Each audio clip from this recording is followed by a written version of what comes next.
John Brown's body lies a-mouldering in the grave, while weep the sons of bondage whom he ventured all to save.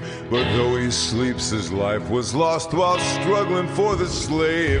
His soul is marching on. Glory, glory, hallelujah. Glory, Welcome glory, to hallelujah. War of the Rebellion, Stories of the Civil War. I am your host, Leon, and this is a reading of the regimental history under the Maltese Cross, Antietam to Appomattox, the Loyal Uprising in western Pennsylvania. 1861 to 1865 campaigns 155th Pennsylvania Regiment.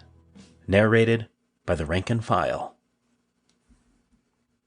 And we're picking up right at Company H by Private John T. Porter. 42 years after the close of the War of the Rebellion, a history of the 155th Regiment, Pennsylvania Volunteer Infantry, is to be written and published.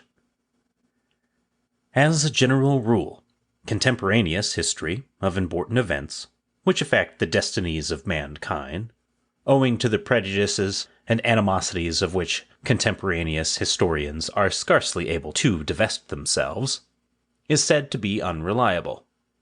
The reliable historian must be of a later generation, and have access to all the records and available data, pro and con, pertaining to the events, a description of which he narrates. But what mortal is able to bridge a gulf 42 years wide in memory, and give a true and faithful account of the scenes and events in the unwritten history of one of the, quote, 300 fighting regiments, unquote, that played so conspicuous a part in saving the Republic that Washington gave us, but an infinitesimal fraction of the individual deeds of valor, of privation, of suffering of the rank and file, will ever be recalled by fleeting recollection. Of written records, there are none, except a meager diary here and there of some more than usually thoughtful private or officer. The bridging of memory cannot recall minor and commonplace occurrences, but there are events in the career of every soldier who performed his duty at the front, the memory of which can never efface the brotherly love, the acts of kindness, the sympathy and helpfulness of comrades and messmates, the little unpretending effusions of loving hearts in the camp or on the wearisome march. All recall the most tender recollections, which are engraven on the memory forever. Company H was a Clarion County product. No doubt the boys were considered greenhorns by the city companies, and it cannot be denied that the latter were very nearly correct in their opinions. Many of the company had never been outside the boundaries of their own county, and some, perhaps, never beyond the limits of the township in which they had been born. In its makeup, Company H was composed of the most heterogeneous elements.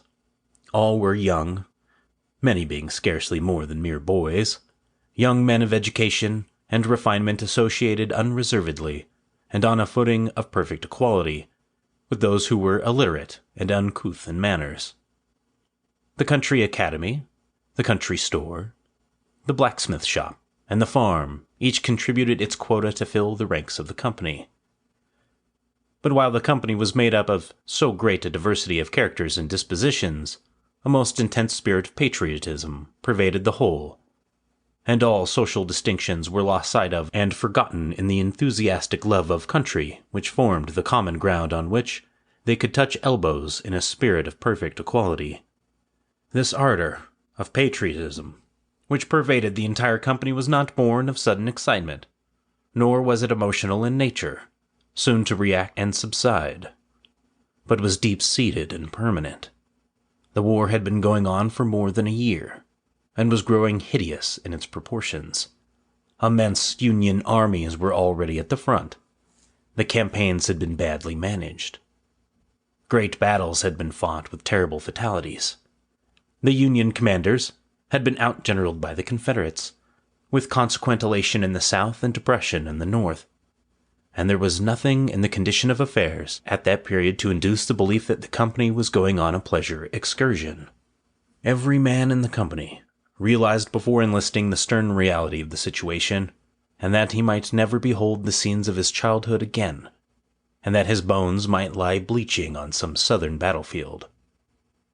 No other group of men of the same number that were ever banded together under similar circumstances possessed more true manhood or more of the essential characteristics that go to make a stable government. Every man of them was composed of the stuff of which good government is made. A desertion from the ranks would have been regarded by the entire company as a lasting disgrace to its record, and to its credit, let it be said, none ever occurred. Colonel Ewing, who as captain led the company its first campaigns, loved his men too well to be a very strict disciplinarian. Yet his dignity, his bravery in action, coupled with his tenderness of heart, set an example to his command that was perhaps better than strict discipline. It would be impossible, within the limits of a volume, to describe in detail the qualities, good and bad, of the officers and men of the company. Suffice it to say, the captains Lyon and Allen, Lieutenants Blair and Lee were deservedly popular with the company, and their coolness and self-command as well as bravery under fire were stimulants to the occasional flagging of the men. Their promotion was well merited, and met with the universal approval of the company. The non-coms were all worthy of the chevrons they wore, and were space and time more plentiful, it would be a pleasure to record their individual acts of heroism.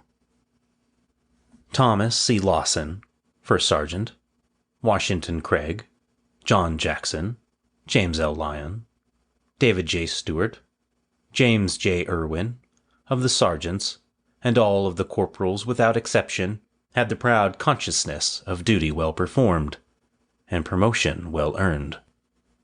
Thus far, this sketch has been entirely impersonal, coming as it were as the united sentiment of the company expressed by one voice. I wish now to make a few observations from a personal viewpoint. I had the pleasure of being a messmate for a period of Sergeants Thomas C. Lawson and John Jackson. Chalmers Lawson, as he was familiarly called by the comrades, was one of nature's noblemen. No braver nor better soldier ever carried a gun, or the colors of a regiment, having nothing in my own record to be especially proud of except the consciousness of trying to perform my duty as far as I was able. I tried many times to emulate the gallantry and prudence of Chalmers. I admired his personal character, and loved him as a man. Being of a rather retiring disposition among strangers, he seemed a little distant in manner to those not well acquainted with him. In the mess, however, he was all geniality, and the quaint humor which he could relate, the exquisitely ludicrous images that occasionally flitted across his fancy is beyond description. Kindness of heart was one of his many characteristics, and I shall ever remember with grateful feelings the many little acts of courtesy I experienced at his hands. He is still living, being a highly respected member of the medical profession located in Brookville, Pennsylvania.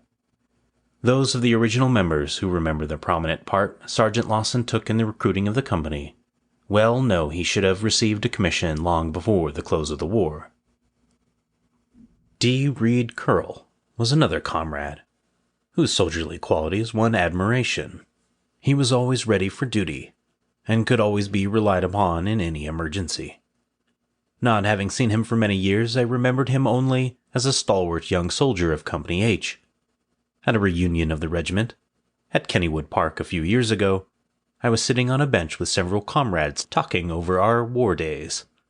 One of the veterans, whom I did not recognize, had his arm around me, and when I asked what had become of Reed Curl, saying how desirous I was of seeing him, the old fellow gave me a warm hug, while the others, smilingly, said that Reed would never get closer to me than he was at that moment.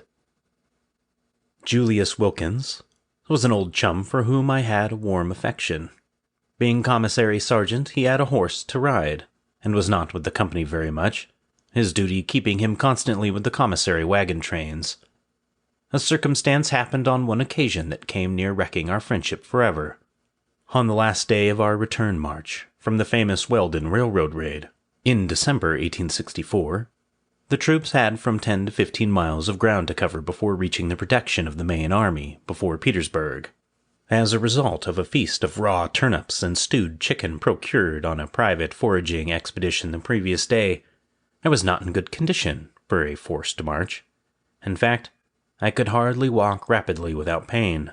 Soon after starting in the morning, Julius on horseback rode up to the company and seeing my disgruntled condition dismounted, and insisted that I should mount his horse and ride a while. Buckling on my accoutrements and taking my gun, he occupied my place in the column, while I, mounted on a strong horse, rode into the fields skirting the road and soon got ahead of the column. Appreciating the immense superiority of horseback locomotion to legging it, I resolved to enjoy the novelty as long as possible, and so did not allow myself to be overtaken by the column until we arrived in the vicinity of the main army in front of Petersburg. Julius, having trudged along on foot for at least 10 miles carrying my gun and cartridge box filled with 40 rounds of ammunition, was not at all pleased when I returned his horse and attempted to thank him for the favor. The language he used on that occasion was most emphatic, but would not look well in print. Therefore, I shall not attempt to give it. Oh, that the goddess of memory would vouchsafe to inspire me with her blessed gift, that I might recall the interesting and noteworthy incidents in the careers of many others of the company. There was John Jackson, the inimitable Jackson. Who that ever associated intimately with him could forget the peculiarities of character that put him in a class by himself? John Jackson was like nobody else in many respects. Generous to a fault, brave as a lion, he possessed great tenderness of heart, which he endeavored to conceal by a pretense of sternness and austerity. Full of fun, and full of stories, he never allowed anyone's spirits or courage to droop while in his company. In engagements with the enemy, Jackson seemed to be in his happiest mood. To hear him laugh and shout, quote, "Give it to 'em, boys, give 'em hell," unquote, was not only encouraging, but made one think battling with the enemy was the joy of his life. If there was but one gun to be stacked at the close of a hard day's march, that gun was Jackson's. Delicately built, he could outmarch many more rugged in constitution. After the war was ended, Jackson and I were roommates for a term at Glade Run Academy, Armstrong County, Pennsylvania. He sought me out and insisted that we should be messmates together at school. He learned the profession of dentistry, but died some years ago in the West. Peace to his ashes. Captain John H. Ewing was with the company continuously until after the Battle of Gettysburg, when he was promoted to major.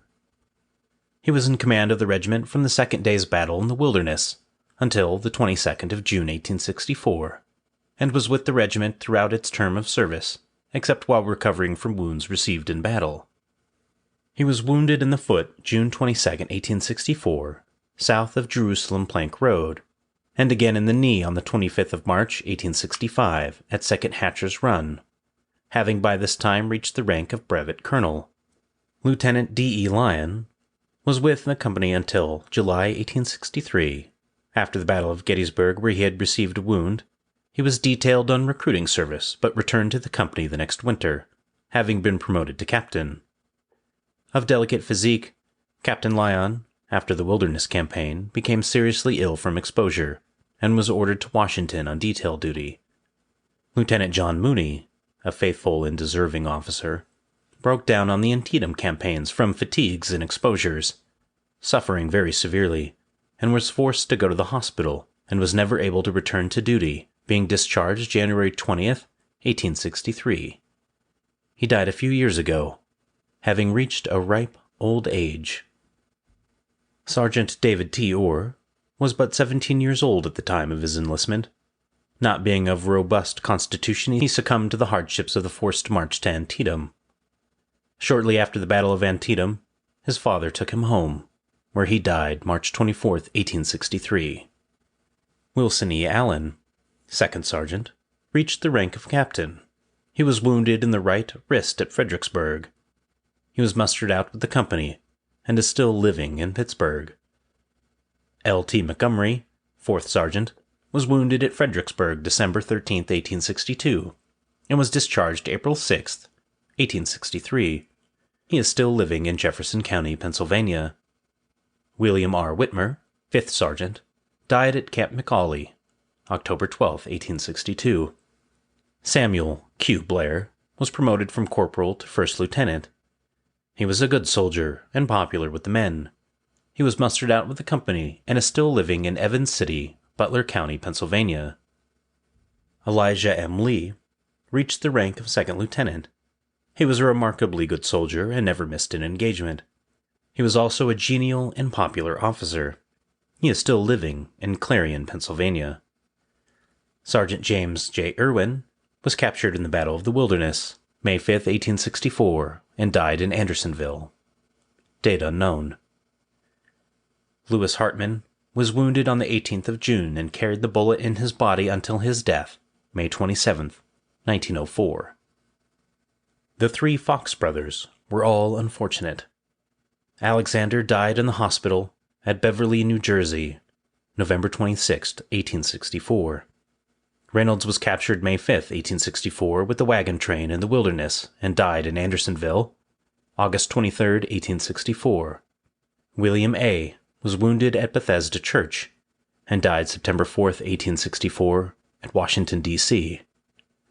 Isaac Fox, a cousin of the 3 brothers, was wounded May 5, 1864, in the Wilderness and was never able to return to duty. He is still living, a farmer in Clarion County.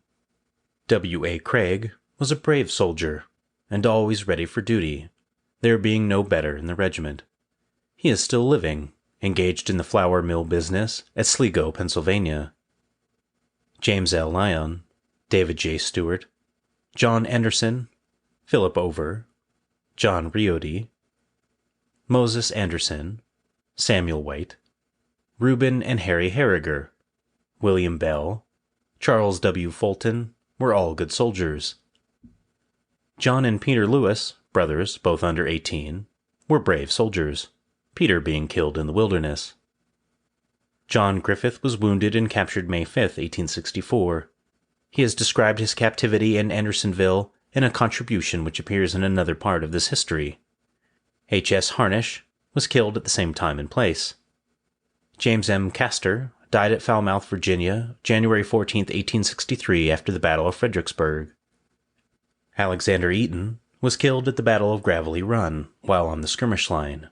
The 2 Hartmans and George Gourley were brave men in battle. Old Jacob Kohler fought bravely for his adopted country. Private George R. Kerr on Little Round Top, Gettysburg, was wounded by fragments of Confederate shells during the Great Artillery Duel, July 2, 1863. The 3 Stuarts, one of whom, Milton, fell in front of Petersburg, Eli Whitmore and Joseph Kiefer were all excellent soldiers. Eli Whitmore and Corporal Isaac N. Hagan were both wounded at Dabney's Mills and Kiefer on June 18, 1864. Sergeant David I. Stewart was seriously wounded at the Battle of Fredericksburg and was carried off the field. On recovery, he rejoined the company in time to take part in the Battle of Gettysburg. He was again wounded at the Battle of North Anna. While in the act of firing, the bullet, after passing through his hand and fracturing his jaw, was taken out of the back of his neck. Harnett E. Meeker was wounded and taken prisoner in the Wilderness, dying at Andersonville a few months later. And there was Andy White. Who could ever forget him? He successfully evaded every action the regiment was in until the charge of June 18, 1864. He passed through that dreadful battle unharmed, and after the charge he never rested until every man killed or wounded was taken off the field, risking his life time and again and crawling almost to the enemy's line. Andy assisted in rescuing 22 comrades of Company H who had fallen in the charge.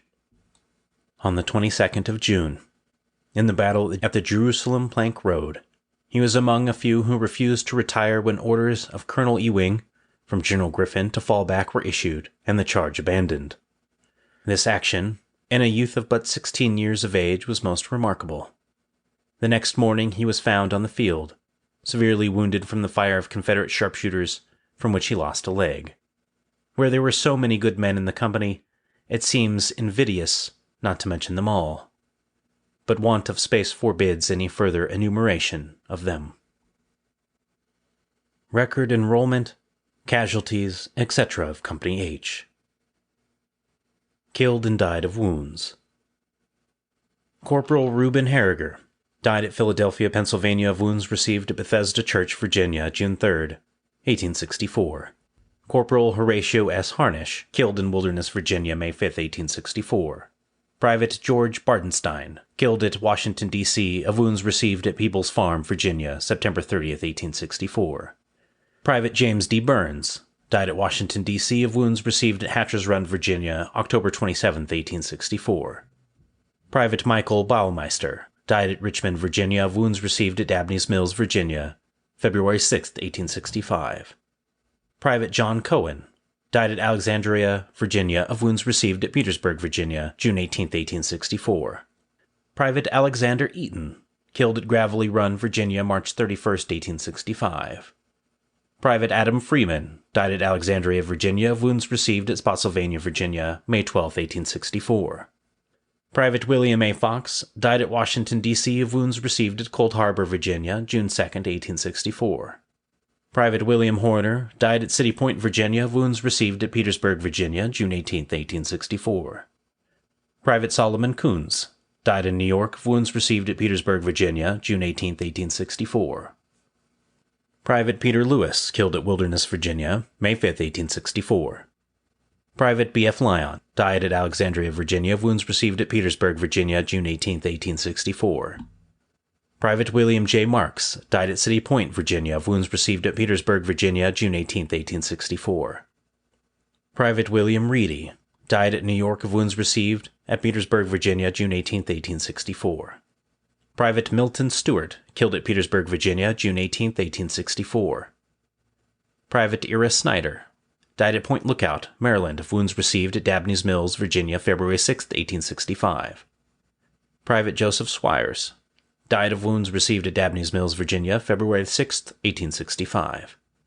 Private William Travis, killed at Petersburg, Virginia, June 18, 1864. Private George B. Weiser, died near Petersburg, Virginia, of wounds received in the action on June 18, 1864.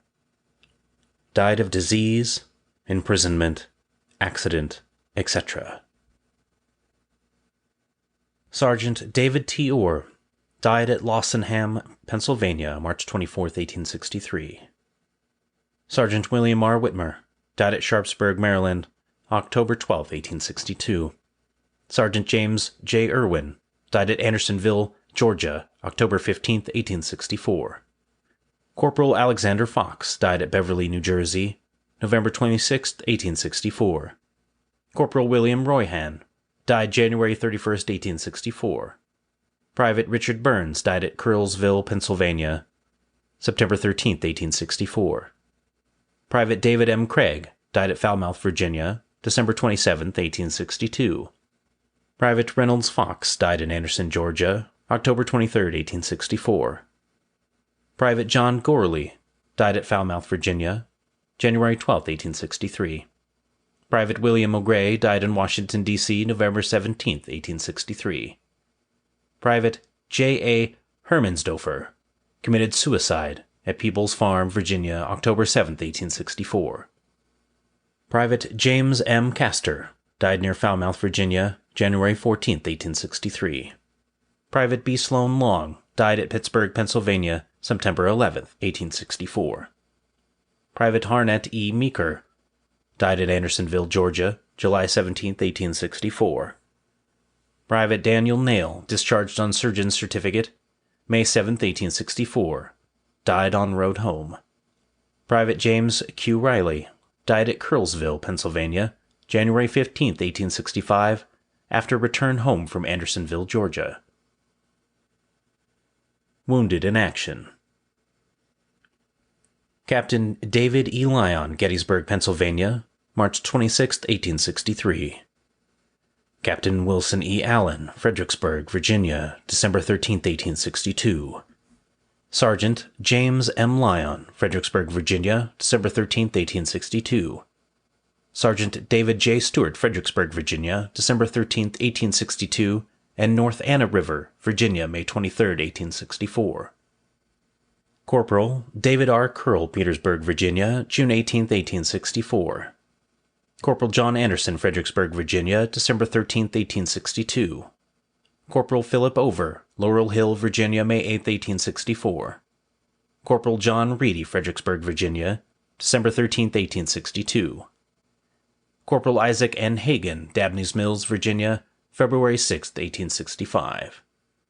Corporal Moses Anderson, Five Forks, Virginia, May 1, 1865. Corporal Samuel Wright, Petersburg, Virginia, June 18, 1864. Corporal Horatio S. Harnish, Fredericksburg, Virginia, December 13, 1862. Private William S. Bell, Fredericksburg, Virginia, December 13, 1862. Laurel Hill, Virginia, May 8, 1864. Quaker Road, Virginia, March 29, 1865. Private John Drittenbach, Peebles Farm, Virginia, September 30, 1864.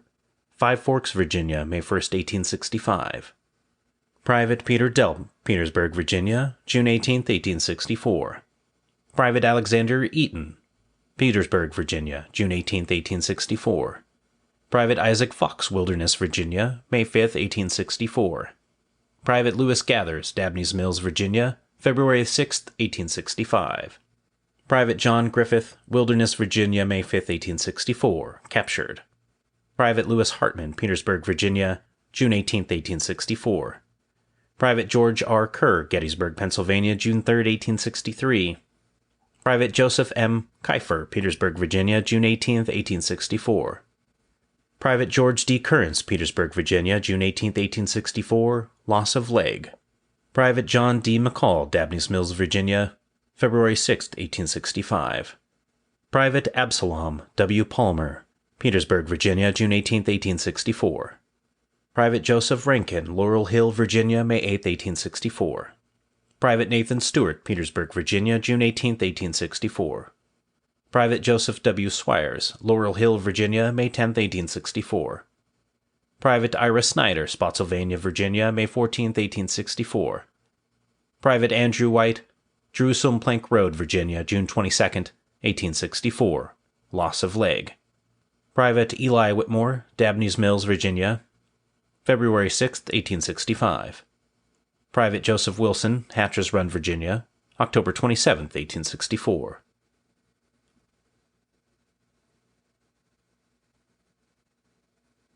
Recapitulation. Total enrollment, 143. Killed and died of wounds, 20. Died of disease, imprisonment, etc., 15. Suicide, 1. Discharged for wounds and disabilities, 32. Transferred to Veteran Reserve Corps, 2. Transferred to other organizations, 25. Deserted, 0. On rolls and never joined company, 2. Mustered out with the regiment, 46.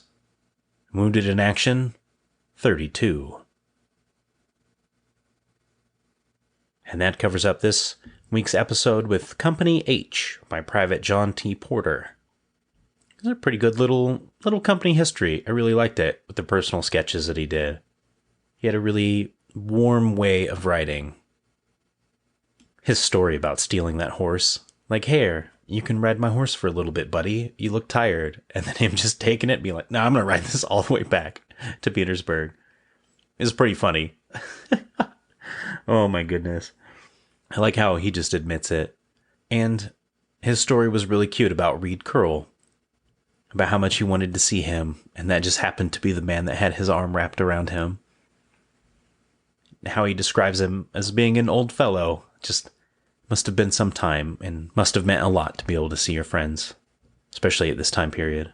On a sad note, and also we had multiple brothers that seemed to be serving in this regiment together, multiple groups of brothers.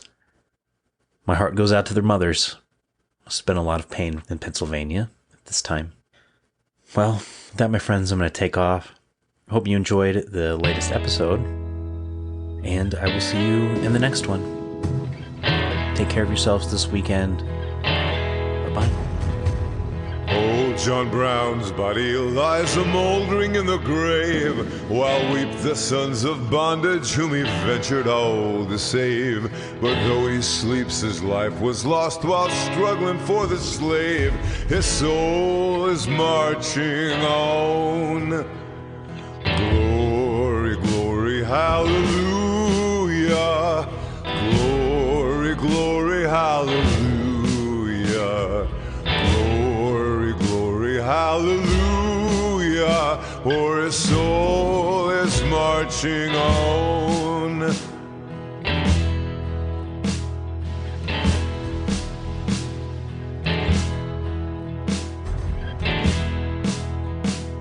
John Brown was a hero, undaunted, true and brave, and Kansas knew his valor when he fought her rights to save. And now, though the grass grows green above his grave, his soul is marching on. Glory, glory, hallelujah. Glory, glory, hallelujah. Hallelujah, for his soul is marching on.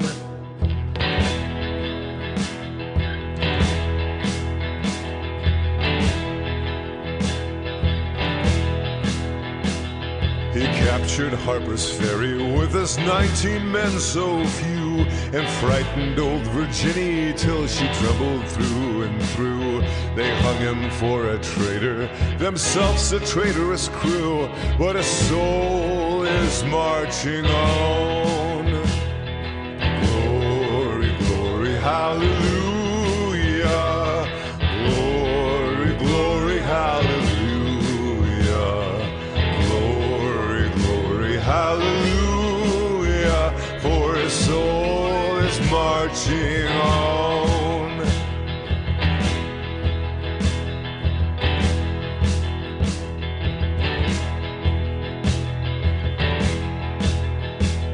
John Brown was John the Baptist, of the Christ we are to see. Christ who of the bondman shall the liberator be. And soon throughout the sunny South the slaves shall all be free, for his soul is marching on. Glory, glory, hallelujah. Glory, glory, hallelujah. Hallelujah, for his soul is marching on.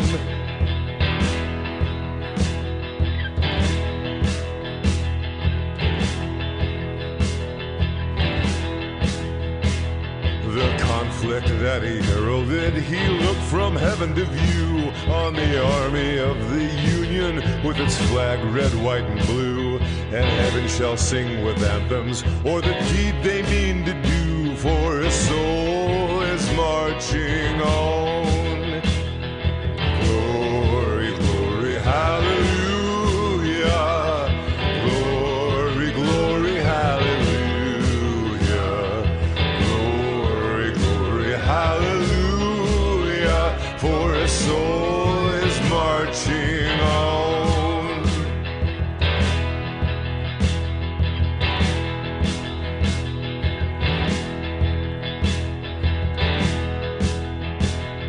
Soldiers of freedom, then strike while strike ye may, the death blow of oppression in a better time and way.